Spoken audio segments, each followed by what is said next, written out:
ಬೆಂಗಳೂರು ಸರ್ಕಾರದ ವಿರುದ್ಧ ವಿಪಕ್ಷ ನಾಯಕ ಆರ್ ಅಶೋಕ್ ವಾಗ್ದಾಳಿ ನಡೆಸಿದ್ದಾರೆ. ಬ್ರ್ಯಾಂಡ್ ಬೆಂಗಳೂರು ಬಿಟ್ಟು ಬಾಂಬ್ ಬೆಂಗಳೂರು ಮಾಡದಿರಿ ಅನ್ನೋ ರೀತಿಯಲ್ಲಿ ಹೇಳಿಕೆ ನೀಡಿದ್ದಾರೆ. ಇದು 100% ಭಯೋತ್ಪಾದನಾ ಕೃತ್ಯ ಅಂತ ಆರ್ ಅಶೋಕ್ ಆರೋಪಿಸಿದ್ದಾರೆ. ಓಲೈಕೆ ರಾಜಕಾರಣದಿಂದ ಈ ರೀತಿ ಆಗ್ತಿದೆ ಅಂತ ಆರೋಪಿಸಿದ್ದಾರೆ. ಮಂಗಳೂರಿನಲ್ಲಿ ಘಟನೆ ಆಗಿತ್ತು, ಬಳಿಕ ವಿಧಾನಸೌಧದಲ್ಲಿ ಘಟನೆ ಆಯಿತು.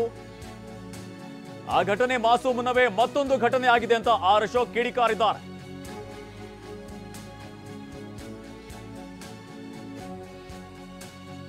ಈ ಕುರಿತು ನಮ್ಮ ಪ್ರತಿನಿಧಿ ಸುನೀಲ್ ವಿರೋಧ ಪಕ್ಷದ ನಾಯಕರ ಆರ್ ಅಶೋಕ್ ಅವರ ನೇರವಾಗಿ ಅವರನ್ನ ಮಾತಾಡಿಸ್ತೀನಿ. ಸರ್, ಈಗ ರಾಮೇಶ್ವರ ಕೆಫೆಲ್ ಆಗಿರುವಂತಹ ಬಾಂಬ್ ಬ್ಲಾಸ್ಟ್ ಪ್ರಕರಣ ಇದು ಏನನ್ನ ಸೂಚನೆ ಮಾಡುತ್ತೆ ಅಂತ ಹೇಳಿ?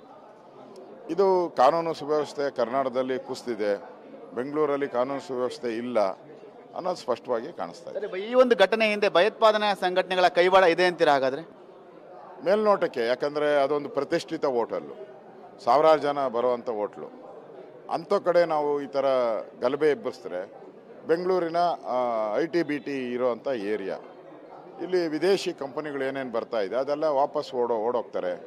ಬೆಂಗಳೂರಿನ ಇಮೇಜ್ ಕಡಿಮೆ ಮಾಡಬೇಕು ಅನ್ನೋ ಒಂದು ದೃಷ್ಟಿಯಲ್ಲಿ ಇಟ್ಕೊಂಡು ಈ ಭಯೋತ್ಪಾದನಾ ಚಟುವಟಿಕೆ ಮಾಡಿದೆ ಅಂತ ಅನಿಸ್ತದೆ. ಸರ್, ಈಗ ಇನ್ನೊಂದು ಕಡೆ ಬ್ರ್ಯಾಂಡ್ ಬೆಂಗಳೂರು ಅಂತೇಳಿ ಸರ್ಕಾರ ಹೊರಟಿದೆ, ಇದರ ಬೆನ್ನಲ್ಲೇ ಈ ರೀತಿಯಾದ ಘಟನೆ ಒಂದು ರೀತಿ ಆತಂಕ ಮೂಡಿಸಲ್ವಾ?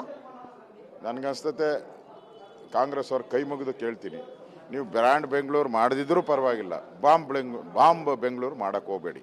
ಸರ್, ಈಗ ಪಾಕ್ ಘೋಷಣೆ ಬೆನ್ನಲ್ಲೇನೆ ವಿಧಾನಸೌಧದಲ್ಲಿ ಈ ಒಂದು ಘಟನೆ ಆಗಿರುವಂಥದ್ದು ಒಂದರಿಂದ ಒಂದು ಸರಣಿ ರೀತಿ ಆಗಿರೋದ್ರಿಂದ ಕಾಂಗ್ರೆಸ್ ಅವರು ಒಂದು ಮಾನಸಿಕ ಸ್ಥಿತಿ ಬದಲಾವಣೆ ಮಾಡಬೇಕು. ಅವರೊಂದು ಮಾನಸಿಕ ಸ್ಥಿತಿಯನ್ನು ತಂದುಬಿಟ್ಟಿದ್ದಾರೆ ಕರ್ನಾಟಕದಲ್ಲಿ.